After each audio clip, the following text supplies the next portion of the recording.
Good afternoon, Mr. Rosales. Nice to see you again.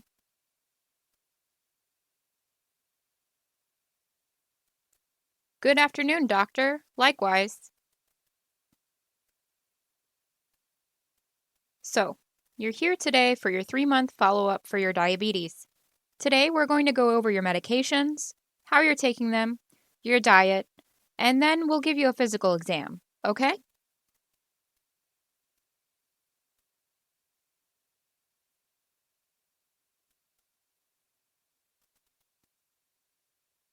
Great.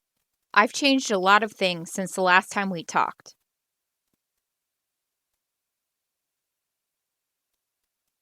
I'm glad to hear that, Mr. Rosales. To start with, what medications are you currently taking?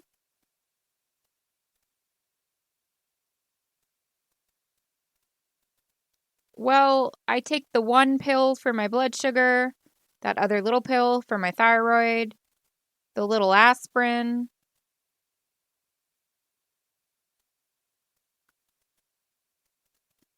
Did you bring your pill bottles with you today? No, I forgot them in my son's car. Oh, your son's car? Do you always leave your medications in your son's car?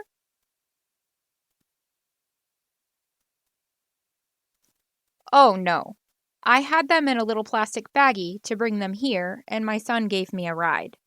I accidentally left them in his car when he dropped me off.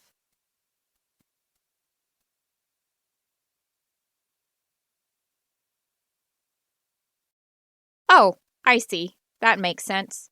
That seemed like a very strange place to store your medications. Well, Mr. Rosales, please try to remember to bring them next time, okay?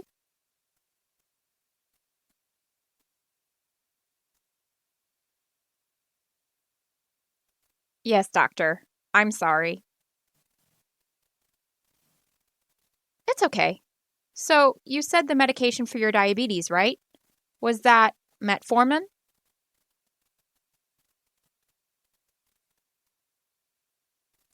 Yes, metformin. I remember it started with an M. I also take my thyroid pill. It's the little round one that I have to break in half.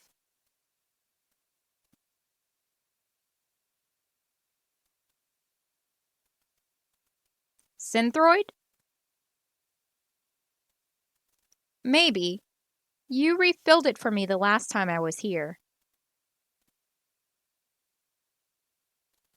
Okay, that's Synthroid then.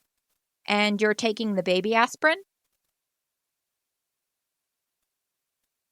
Yes, doctor. And how are you taking your medications? I take my thyroid pill right when I wake up. Then I take my shower, brush my teeth, and get dressed. By then, my wife has breakfast ready and I eat.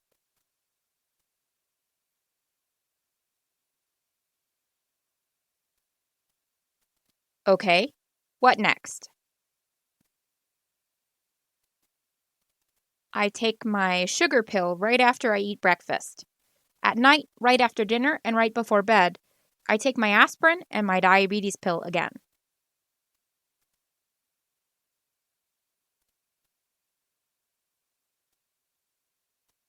Well, Mr. Rosales, it sounds to me like you're taking your medication exactly how you should be.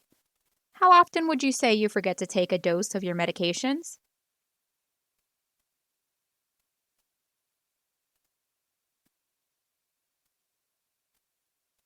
I don't forget because my wife always reminds me.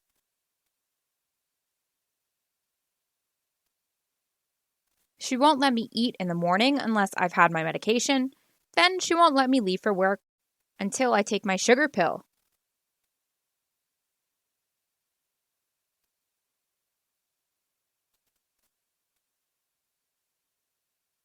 Then at night, she won't let me come to bed unless I've taken my pills.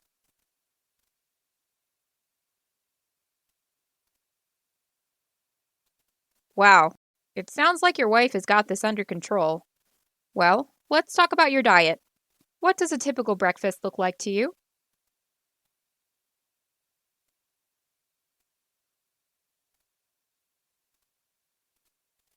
My wife makes me hard-boiled eggs and oatmeal. Do you have anything else with your oatmeal and eggs?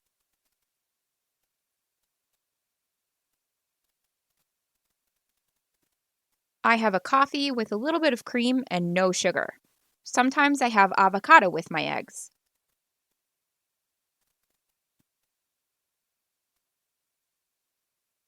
Okay, and what about lunch? I almost always have a salad with chicken or tuna.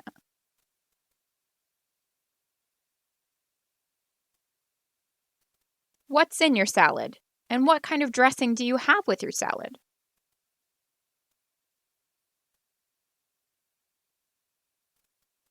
Tomatoes, carrot, broccoli, and I think my wife uses two different kinds of lettuce. I don't like a lot of salad dressings. I usually just use lemon and some olive oil with a little bit of salt and pepper.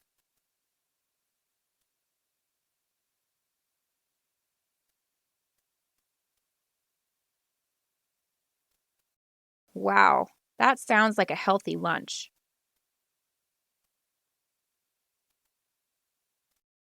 My wife doesn't let me eat anything unhealthy anymore. She makes all my food and won't even buy unhealthy things at the store.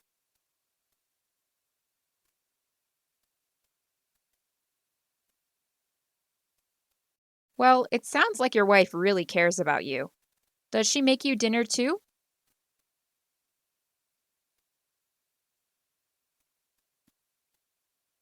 Yes. We started to eat a lot of fish. She likes to cook fish for dinner now. We always have a side of vegetables, like cauliflower.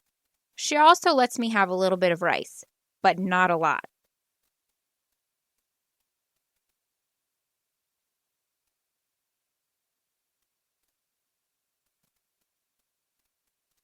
A little bit of rice is okay, Mr. Rosales. The problem before was that you were having rice or tortillas with almost every meal, and a big part of your meal was comprised of carbohydrates.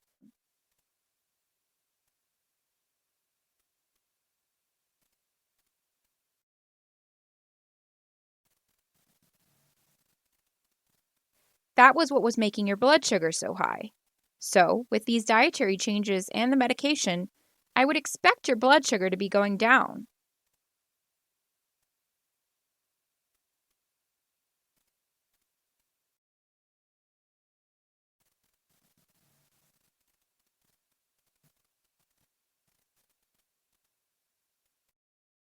How was my blood sugar today? It was still high today, Mr. Rosales. We also checked your A1C, which gives us an average of your blood glucose over the past 3 months. And even though it came down, it didn't come down as much as we would expect with the dietary changes and medication.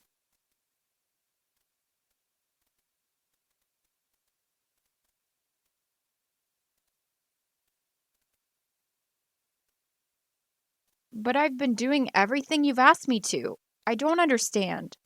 I gave up a lot of my favorite foods.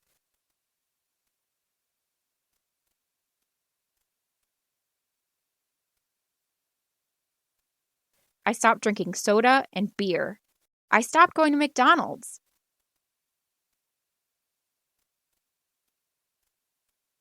Every time my coworkers go to the 7-Eleven to get food and drinks on their break, I tell them not to bring me Takis and a Coca-Cola, but to bring me a cranberry juice instead.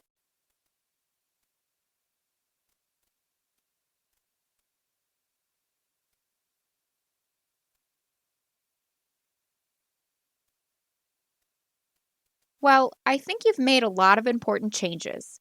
You certainly don't have to give up your favorite foods entirely,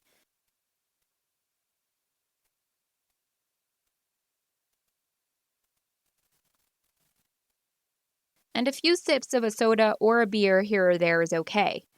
Everything in moderation.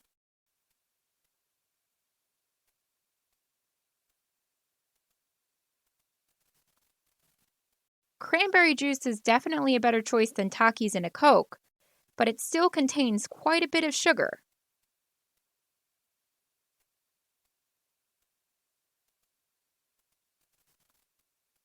But it's natural. It says no added sugar.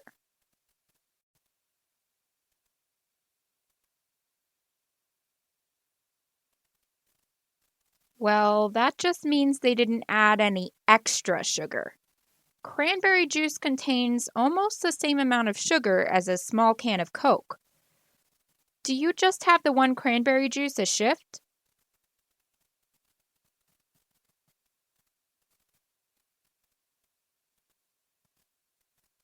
No. How much juice are you drinking, Mr. Rosales?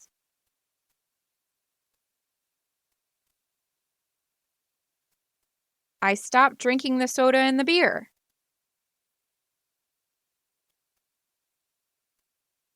So, in a typical day, what do you drink instead?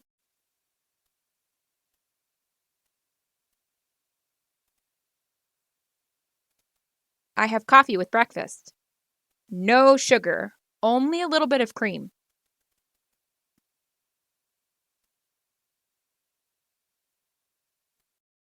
Yes, we've established that.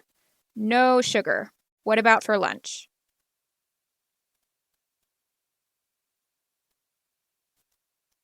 I have juice.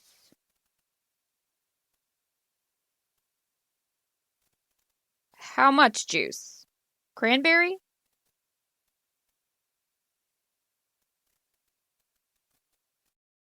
Cranberry juice is my favorite.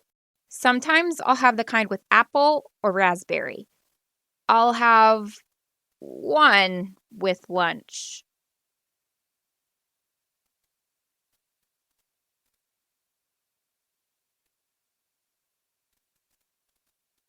Just one?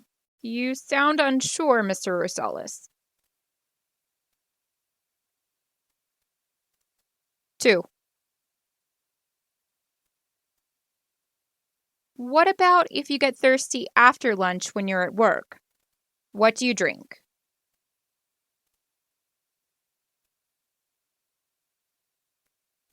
Cranberry juice?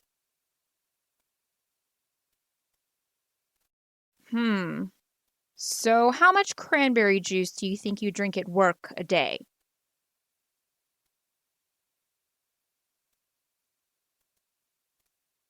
4 bottles? And when you get home? Oh no, we don't have juice at home.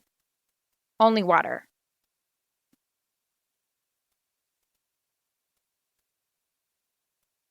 And coffee. No sugar. Yes. Well, Mr. Rosales, I think we've gotten to the bottom of this. You've got to be careful with the juice.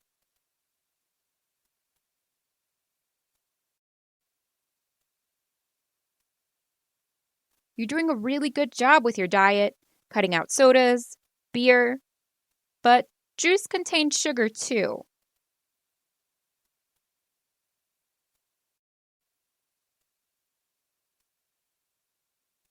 So I can't drink juice either? Not necessarily. I'd say try to not only cut down on the juice, but also find a sugar-free or diet option.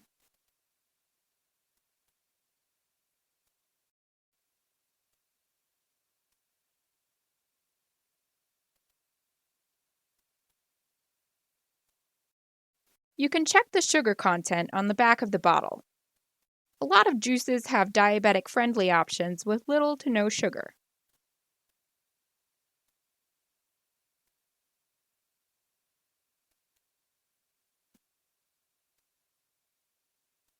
Thank God. Juice is all I have left.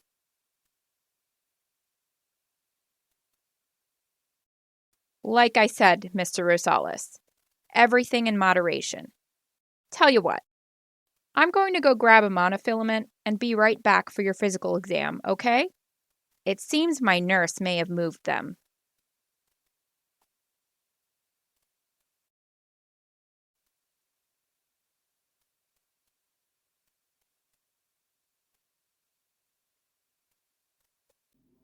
A big reason I started my channel was because I noticed a lot of educational and practice materials for interpreters were expensive and inaccessible. I don't know about you, but I think interpreters should have equal opportunities to access quality, enriching education, whether they're based in the US or outside of it, interpreting remotely, or in person. Because at the end of the day, the more of these opportunities we give interpreters, the better we're all able to serve the marginalized communities we interpret for, right? So that's what my channel is all about in a nutshell. If you'd like to support my mission to create more accessible educational opportunities for interpreters, check out my Ko-Fi at ko-fi.com/KGH interpretation. Thanks for watching.